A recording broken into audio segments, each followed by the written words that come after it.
Hello guys, good evening. So ngayon, itong video na to ay para sa mga nagbo-work na magbo-board exam ano. So ang title nito ay How to Pass the Licensure Exam for Teachers, especially the science major with full-time job. So ako kasi government employee ako nung nagre-review ako. Mahirap pagsabayin lalo na kapag weekdays talaga. Hatiin mo yung oras mo kung paano mo papagkasya yung pagre-review. Tapos at the same time, may trabaho ka. Kasi ako, hindi ako pwede na walang work kasi kailangan ko ng pera, 'di ba? So, yun na nga.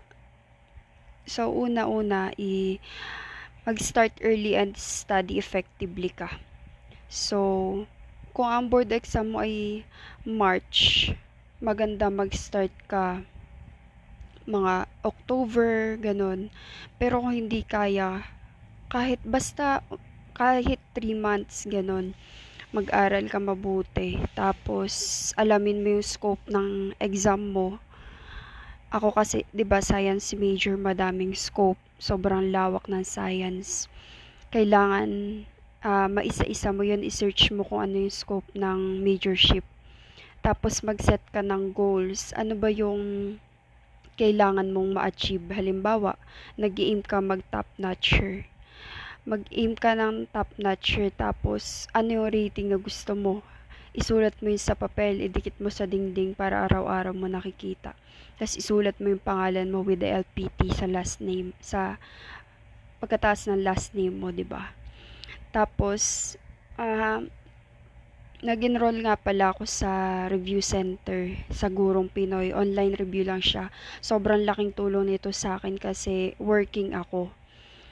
Puro online lang. Mga binabalikan ko lang yung mga na-discuss kasi hindi ko masabayan. Tapos kay Sir Melvin, pag break time ko, nakikinig ako o kaya kapag wala akong gawa sa YouTube, sinasabayan ko yung mga drills ni Sir Melvin. Tapos pag uwi ko sa gabi kay Sir Aikel sa YouTube naman, nakikinig din ako dyan, nanonood ako, science majorship yan. Kay Study with Reg, YouTube channel din siya, kay Ma'am Reg, maganda din dyan, science major din ang tinuturo niya.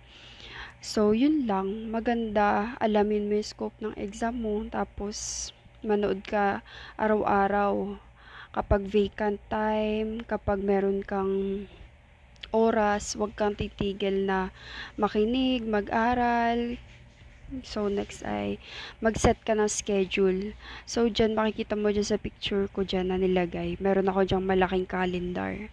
Araw-araw, tinitingnan ko yung kung kailan yung examination day. Binibilang ko yun. Tapos, ang ginawa ko, dahil nga nagwo-work ako, 8 a.m. ang start ng work ko, 'di ba? Kasi government. Alas 3 pa lang minsan gising na ako niyan kasi mag-aaral na ako, magre-review ganyan. Tapos manonood ako sa YouTube, manonood ako ng mga drills, mag-a-answer ako ng worksheet. Tapos babalikan ko yung mga hindi ko nasabayan na video ng review center na Guro Pinoy sa online. Tapos pagka-out ko ng 5 p.m. sa work, kakain lang ako tapos maglilinis ng katawan. Tapos aral na ulit hanggang 10 p.m. yun. Mag-aaral ako na mag-aaral, magbabasa. Tapos, pag Saturday, buong maghapon, mag-aaral ako niyan. Halimbawa, morning, Gen Ed. Tapos, mag-lunch, kakain, pahinga. Tapos, sa hapon, Prof Ed naman. Tapos, sa gabi, majorship. Tapos, Sunday, yun yung pahinga ko. Nagsisimba ako, tapos, rest day, hindi ako mag-aaral. Kung anong gusto mong gawin, halimbawa mag-walking o kaya family day, ganun. Basta dapat laging may rest day kasi syempre nakaka-burnout mag-aral. At saka yung katawan natin, 'di ba? At saka yung utak napapagod. Tapos pag Monday work na ulit 'yan. So Monday sked ka kung ano yung aaralin mo. Ito yung schedule ko noon dati. Monday, major shift yung aaralin ko pag may vacant ako.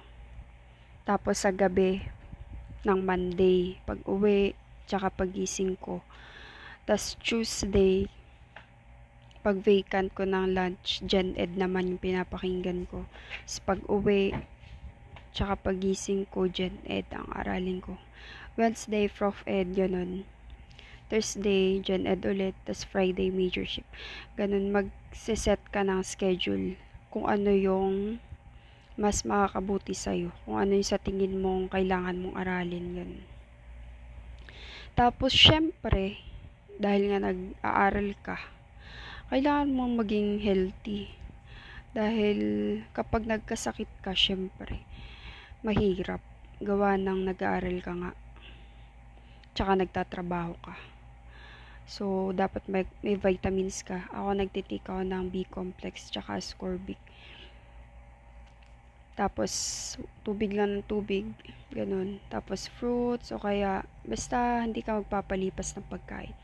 Tapos, syempre, kapag ikaw ay napapagod na, mag-ask ka ng help. Halimbawa, sa mga friends mo, sa family mo, especially, dapat may maganda kang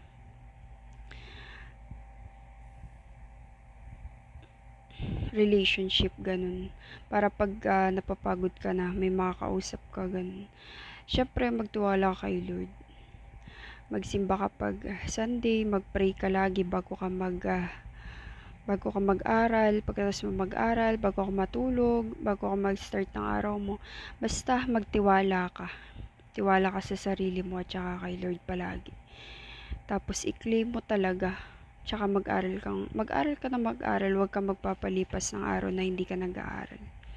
Pero syempre kapag dadating ka sa point na ayaw mo mag-aral, halimbawa ngayong araw na to, parang gusto ko lang magpahinga, ayaw pumasok ng mga inaaral ko sa utak ko, magpahinga ka muna. Tapos pag nakakapagpahinga ka na, mag-aral ka ulit pagkatapos mong magpahinga, di ba? Yun lang, sana makatulong. Thank you for watching.